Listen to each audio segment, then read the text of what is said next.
Hai, shalom saudara, puji Tuhan. Senang sekali bisa menyapa Anda walaupun hanya lewat tayangan di video ini. Tapi saya bersyukur saya boleh sehat. Saya percaya Anda pun juga akan sehat. Amin saudara. Wah, setelah 4 bulan, hampir 4 bulan saya selesai menjalani pengobatan kemo saudara. Dan puji Tuhan beberapa teman bertemu dengan saya kaget. Kenapa saudara? Karena ternyata saya tuh seger. Dalam arti saya ini gemuk saudara.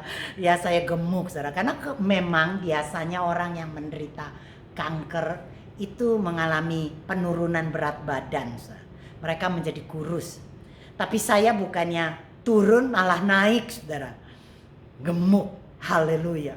Dan juga ya saya seger karena ya memang seger sehat saudara. Karena biasanya juga efek obat kemo membuat beberapa orang mengalami hitam di wajahnya.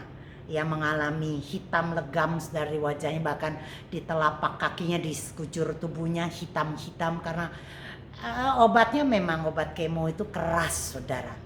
Ya bukan saja mematikan sel-sel kanker dalam tubuh, tetapi juga mematikan sel-sel baik dan seluruh tubuh kita mengalami ya kerusakan saudara.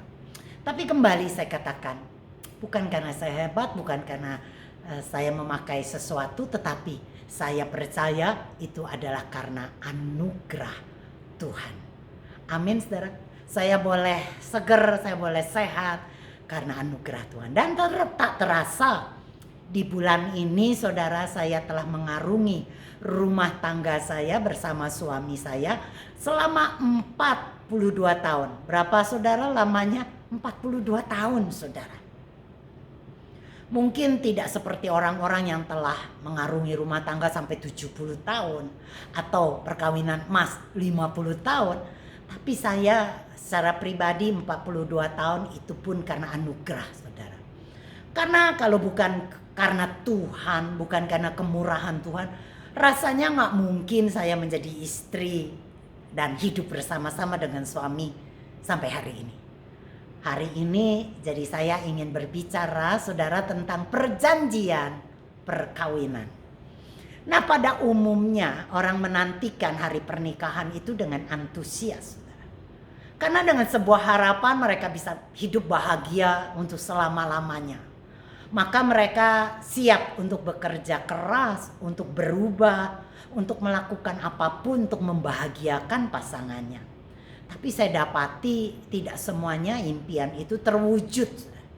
Kenapa? Karena ternyata pernikahan itu bukan satu pihak, tapi harus dua pihak yang siap melakukannya. Pernikahan bukanlah peristiwa solo, saudara. Ya dimana di dalam dunia tarik suara kita kenal yang namanya penyanyi solo. Dimana kalau penyanyi solo itu menyanyi dengan sekuat, dengan segenap hati, menyanyi begitu rupa sendirian. Tapi dalam dunia tarik suara kita kenal yang namanya ada duet, ada trio, ada kuartet, bahkan ada grup saudara. Dimana tidak hanya seseorang yang menyanyi, tapi itu harus dilakukan bersama-sama. Begitulah pernikahan. Dan saudara, pernikahan ini saudara tentunya harus ada dua pihak yang menyetujuinya. Ya, dan ini diwujudkan dalam dua pihak itu di dalam sebuah yang namanya sebuah perjanjian. Perjanjian tentunya adalah sebuah konsep kuno yang telah kita kenal dari abad ke abad saudara. Untuk memastikan sebuah hubungan maka dibuat sebuah perjanjian. Hubungan bisnis, entah hubungan dagang atau hubungan nikah, saudara itu dibuat sebuah perjanjian. Dan saudara di dalamnya mengandung berkat atau mengandung hukuman.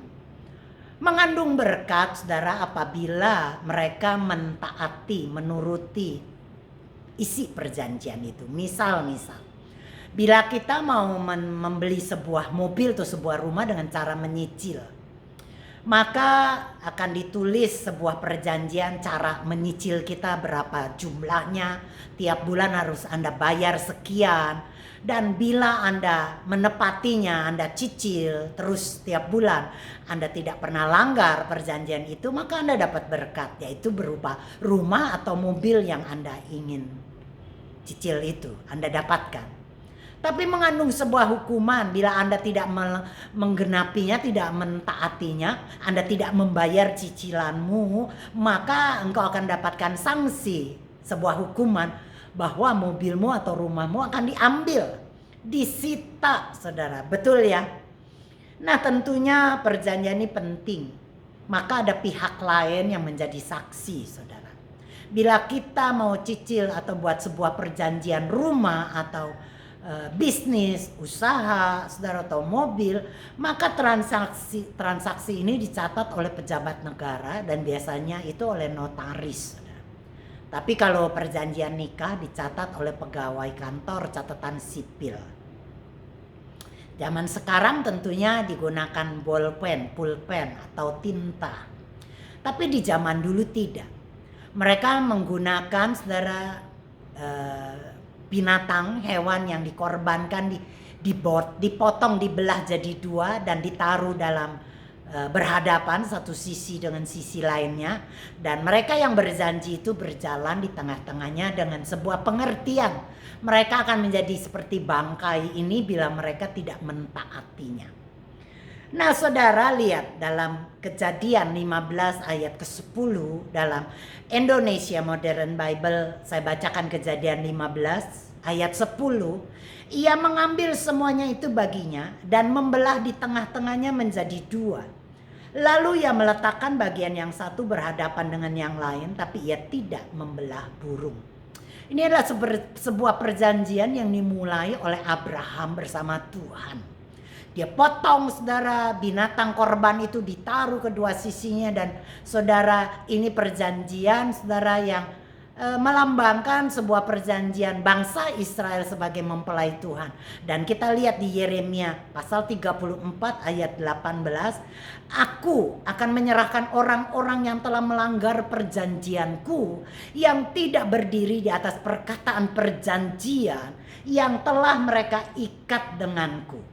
Ketika mereka memotong anak-anak lembu menjadi dua bagian dan berjalan di antara bagian-bagiannya. Saudara, berdasarkan ini maka mereka, bangsa Israel, memiliki yang namanya sebuah perjanjian dengan Tuhan. Dan saudara, perjanjian ini juga masih dipakai oleh zaman modern, seperti kita di dalam khususnya pemberkatan pernikahan, saudara. Ya, apabila Anda melakukan pemberkatan pernikahan, entah itu di gedung gereja atau mungkin di gedung pesta, di gedung pertemuan, maka saudara lihat, keluarga wanita, ya, keluarga mempelai wanita akan ditempatkan satu sisi dan keluarga mempelai pria ditempatkan satu sisi lainnya.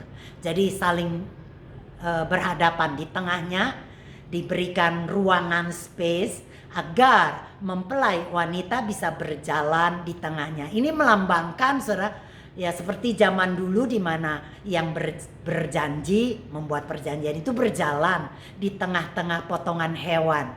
Zaman sekarang tentunya tidaklah hewan yang dipotong, tapi saudara, ini keluarga mempelai pria dan keluarga mempelai wanita itu melambangkan, saudara, korban di mana yang berjanji itu berjalan di tengah-tengahnya. Seperti apa sih? Nah, hari ini kebetulan saya ada di gedung di mana punya ruangan, saudara, yang bisa menggambarkan seperti kira-kira seperti ini, saudara. Nah, ya, di mana di tengahnya, saudara, itu dikasih space, dikasih tempat agar mempelai wanita berjalan, saudara, berjalan dan kemudian menuju altar. Ya, menuju altar. Oke, kita balik kembali tempat saya duduk, saudara. Nah, baik. Ya, sudah siap. Iya. Nah, saudara, ya, jadinya saudara, mempelai pria tidak ikut berjalan bersama mempelai wanita di dalam acara pemberkatan pernikahan. Ya, mungkin kalau di acara pesta di gedung biasanya kita lihat mempelai pria dan mempelai wanita berjalan bersama-sama. Tapi dalam acara pemberkatan, mempelai wanita berjalan sendiri. Dan biasanya dihantar oleh ayahnya atau oleh keluarganya menuju altar. Di altar sudah menunggu mempelai pria. Sudah ada lebih dulu. Dengan sebuah pengertian bahwa pria itu yang memprakarsa, yang memulainya, yang membuat perjanjian itu lebih dulu, saudara, dan dianggap sebagai punya tanggung jawab yang lebih besar agar perjanjian itu tetap terpelihara. Karena itulah maka mempelai pria dulu yang mengucapkan janji nikah. Ya misalnya janji nikahnya misalnya. Ya seperti dulu suami saya mengucapkan janji nikah di gereja, dia berkata, "Aku mengambil engkau, Angelina Amelia, untuk menjadi istriku hari ini.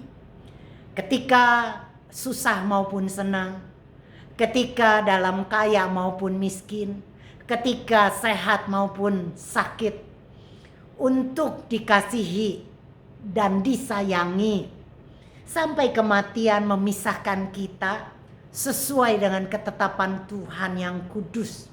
Dan sejak aku mengambil engkau menjadi istriku." Inilah sebuah perjanjian kurang lebih seperti itu, bisa ditambahkan lebih lagi saudara. Ya kurang lebih seperti itu tapi mempunyai sebuah makna bahwa suami kita, pria itu, mempelai pria itu berjanji akan memelihara janjinya. Begitu juga dengan mempelai wanita tentunya. Berjanji untuk memelihara perjanjian, janji nikahnya. Janji nikah itu apa sih saudara? Janjinya apa saja? Ya tentunya ya janji nikah itu meliputi dia akan meninggalkan segalanya. Maka kebanyakan saudara ya pernikahan itu waktu menikah dia meninggalkan orang tuanya saudara ya. Kakaknya, adiknya, saudara-saudara yang menikah. Dia tinggalkan semuanya untuk bersatu dengan istrinya. Membuat sebuah rumah tangga yang baru dengan suaminya. Dan tentunya selain perjanjian itu adalah bermakna meninggalkan segala hal yang lain. Juga berjanji bahwa dia akan setia dalam segala keadaan saudara. Termasuk waktu kita cantik, waktu kita langsing, maupun pada waktu kita jelek saudara. Saya percaya Anda tidak jelek, semuanya cantik di dalam Tuhan. Atau mungkin kita menjadi seger gemuk saudara ya. Dan juga berjanji untuk memelihara dan memenuhi kebutuhan keluarga. Juga menjamin bahwa anak-anaknya tidak tercerai-berai karena perceraian saudara. Sehingga anak-anak itu mempunyai ibu-ibu lain, mama-mama lain. Dan juga saudara ya mempunyai janji pernikahan itu dibutuhkan untuk sebuah garis keturunan sehingga jelas saudara. Harta miliknya dapat diwariskan dari generasi ke generasi. Anda paham itu tentunya. Jadi janji pernikahan itu mencakup banyak banget saudara. Tidak sekedar diucapkan begitu saja, tapi mengandung arti yang luar biasa sampai kepada anak cucu kita, buyut kita. Sehingga saudara mereka juga terjamin ya karena mereka punya garis keturunan yang jelas saudara. Dan tentunya juga harta warisan yang diwariskannya juga jelas. Nah saudara, makanya sangat penting ini, maka ditanya bersedia enggak? Kalau dijawab iya aku bersedia, maka hamba Tuhan atau pendeta itu berkata, disaksikan banyak orang di hadapan Tuhan dan para saksi, aku nyatakan engkau hari ini sah menjadi suami istri. Tanda yang pertama tentunya diberikan sebuah cincin. Yaitu tanda bahwa di hadapan semua orang bahwa statusmu sekarang ini adalah pasangan suami istri. Engkau tidak lagi jomblo, tidak lagi sendirian, tapi engkau sudah punya pasangan. Amin. Dan dimeteraikan, meterainya adalah hubungan seks, saudara. Maka pernikahan ini sangat berbeda dengan perjanjian-perjanjian lainnya. baik itu perjanjian bisnis, perjanjian usaha atau sebagainya, ini beda. Ya, bedanya kalau kita bisa melakukan hal-hal lain, saudara. Misalnya ngopi bareng dengan teman, nonton bareng dengan teman-teman kantor, atau kita bisa, saudara, ya makan bareng dengan para teman-teman di reunian. Tapi saudara, Anda tidak bisa lakukan itu di dalam hubungan seks. Hubungan seks itu hanya bisa dilakukan oleh pasanganmu. Amin, saudara. Ini membedakan perjanjian pernikahan, kembali saya katakan, berbeda dengan perjanjian lainnya. Pasanganmu bisa ngopi bareng denganmu, bisa makan bareng denganmu, bisa nonton bareng denganmu, tapi tidak bisa berhubungan seks dengan sembarang orang. Tidak bisa. Dan saudara, karena kita manusia yang mempunyai akal budi, kita adalah manusia yang disebut beradab, maka kita punya hukum. Dan hukum tidak membenarkan untuk menggunakan yang bukan milik kita. Maka untuk itu saudara, tidak dibenarkan terjadinya perzinahan atau perselingkuhan. Karena Anda dan saya adalah manusia yang mempunyai akal budi, adalah orang yang beradab, yang punya hukum atas hidup kita. Amin, saudara. Tidak bisa sembarangan. Apalagi saudara, di dalam Tuhan, pernikahan adalah gambaran hubungan kita dengan Tuhan. Dan tidak begitu saja direndahkan, disepelekan karena dianggap tidak penting. Tapi Anda lihat, bagi Tuhan pernikahan itu sangat penting. Efesus 5 ayat 31 sampai 32 saya bacakan, saudara. Dari Indonesia Modern Bible. Itulah sebabnya seorang pria akan meninggalkan ayahnya dan ibunya, dan akan dipersatukan dengan istrinya. Dan mereka berdua akan menjadi satu tubuh. Anda paham ini? Suami istri, saudara, itu meninggalkan ayah ibunya dan dipersatukan dengan istrinya menjadi satu tubuh lewat hubungan seks, saudara. Dari dua menjadi satu.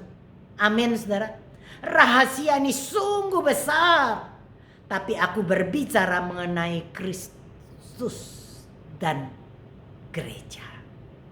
Hubungan kita adalah hubungan saudara gereja dengan Tuhan. Maka saudara, Tuhan menganggap pernikahan, janji perkawinan itu sangat sakral, sangat penting, sangat kudus. Dan Tuhan saudara sangat berkepentingan. Coba lihat ya bagaimana waktu saudara mujizat dibuat oleh Tuhan Yesus. Enggak kebetulan mujizat pertama dibuat di dalam peristiwa pernikahan di Kana. Peristiwa di Kana, mereka kehabisan anggur, saudara. Ya, di mana air diubah menjadi anggur. Itu berbicara tentang rumah tangga yang sudah kehilangan manis, sudah kehilangan saudara kemanisan, sudah kehilangan anggur. Ya, hubungan yang datar, hubungan yang hambar, Tuhan pulihkan. Tuhan sanggup membuat saudara hubungan rumah tanggamu jadi memabukkan, saudara. Menjadi hubungan yang luar biasa. Tuhan sanggup. Dan saudara lihat, Ibrani 13 ayat 4. Hendaklah kamu semua penuh hormat terhadap perkawinan. Dan janganlah kamu mencemarkan tempat tidur. Sebab orang Sunda dan pezina akan dihakimi Tuhan. Dalam bahasa Indonesia terjemahan lain, hormatilah pernikahan serta janji-janjinya. Saya katakan Tuhan sangat menghargai janji nikah. Untuk itu kita, saudara, ya hormati pernikahan kita. Bagaimana Tuhan saudara juga punya andil di dalam pernikahan kita. Dia berurusan banget dengan pernikahan kita, sehingga dia buat mujizat pertama dalam pernikahan. Jadi buat kita yang mungkin lagi sedang mengalami masalah dalam pernikahan, saya mau katakan, libatkan Tuhan. Saya bukan sekedar bicara, saya mengalami bagaimana pasang surutnya di dalam pernikahan saya selama 42 tahun. Saudara, ya tidak bisa saudara untuk mengubah pasanganmu dengan kekuatanmu. Baik itu mungkin dengan cara menangis, merayu, berbicara baik-baik, atau mungkin mengancam, ya dengan ancaman-ancaman bercerai dan sebagainya. Saya katakan itu tidak pernah bisa berhasil. Mungkin kelihatannya dia bertobat dan berubah, tapi berapa lama? Karena pertobatan, perubahan itu saudara bukan dikehendaki yang di luar. Suamimu, pasanganmu mungkin tidak berzina, tidak berselingkuh, bukan berarti dia sayang dan cinta engkau. Tidak semua tidak melakukan selingkuh itu karena dia sayang pasangannya. Tapi kemungkinan dia tidak lakukan itu karena dia takut, saudara. Takut ketahuan, takut dengan keluarga, takut ngomongin dengan teman-teman, ya takut dengan segala-galanya sehingga dia tidak melakukan itu, saudara. Ya, tetapi kalau dia punya kesempatan, jadi orang tidak selingkuh juga karena tidak ada kesempatan. Apabila saudara dia punya kesempatan, baik itu punya uang, kesempatan ada, maka ya hasrat dia untuk selingkuh itu akan timbul dan dia bisa lakukan itu. Tuhan tidak mengubah itu di luar. Orang tidak selingkuh, tidak zina mungkin di luarnya bisa dilakukan, tapi di dalamnya. Berapa banyak yang tahu kalau pasanganmu melihat wanita cantik itu terangsang. Tuhan katakan itu juga zina, selingkuh di dalam pikiran. Kita tidak tahu. Tetapi Tuhan kerjakan lebih luar biasa, lebih hebat. Tidak di luar, tapi di dalam, saudara. Sehingga orang yang mengalami perubahan, dia tidak menginginkan zina, tidak menginginkan selingkuh, bukan karena dia takut dan dia tidak punya waktu, tidak punya kesempatan, tapi memang di dalamnya tidak inginkan itu. Ada rasa jijik, ada rasa muak, ada rasa bosan, ada rasa tidak menginginkan perselingkuhan dan perzinahan itu dari dalam hatinya, dan itu akan mengubah hidupnya. Sehingga walaupun ada kesempatan, ada uang, dia tidak lakukan itu. Amin. Dan saya percaya inilah yang diinginkan kita terhadap pasangan kita. Saya dulu berusaha dengan kekuatan saya, tapi saya dapati saya tidak pernah berhasil. Dan itu membuat saya frustasi, membuat saya depresi, membuat saya stres. Sehingga saudara, wow, saya pikir saya mati, saudara, saat itu. Ya sakit, saudara, begitu rupa. Bahkan mungkin saya sudah hampir nggak bisa lagi berhadapan, berjumpa, bertemu dengan orang-orang karena saya mengalami yang namanya stres, takut, saudara, fear itu takut, jantung deg-degan, berdegup kencang, membuat saya pening, nggak bisa tidur berbulan-bulan dan sebagainya.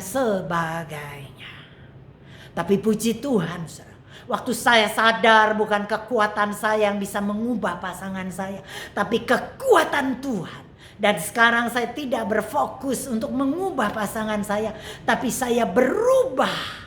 Yang diubahkan Tuhan bukan pasangan saya saja, tapi yang diubahkan Tuhan yang pertama adalah saya sendiri. Diri saya sendiri berubah, saudara. Cara pandang saya, cara pikir saya, saudara, berubah total. Dan saya mengalami, saudara, pemulihan demi pemulihan. Membutuhkan waktu tentunya, saudara. Ya, buat saya pribadi membutuhkan waktu, tidak dalam instan, tapi saya puji Tuhan. Dari hari ke hari, dari bulan ke bulan, dari tahun ke tahun, saya terus bertambah luar biasa, bukan karena saya hebat, tapi kembali karena kasih Bapa ada dalam hati saya. Sehingga ketakutan itu lenyap hilang, tanpa saya tahu bagaimana caranya melenyapkan ketakutan, tapi itu Tuhan yang pasti Tuhan kerjakan. Amin. Jadi bagi Anda yang sedang mengalami persoalan dalam pernikahanmu, bagi engkau yang merasa dirimu jadi korban, sertakan Tuhan, libatkan Tuhan. Engkau berkata, aku gak bisa, aku gak mampu, aku gak mau. Tuhan akan mampukan itu dan mengubah pola pikirmu sehingga engkau bisa dan mau. Amin.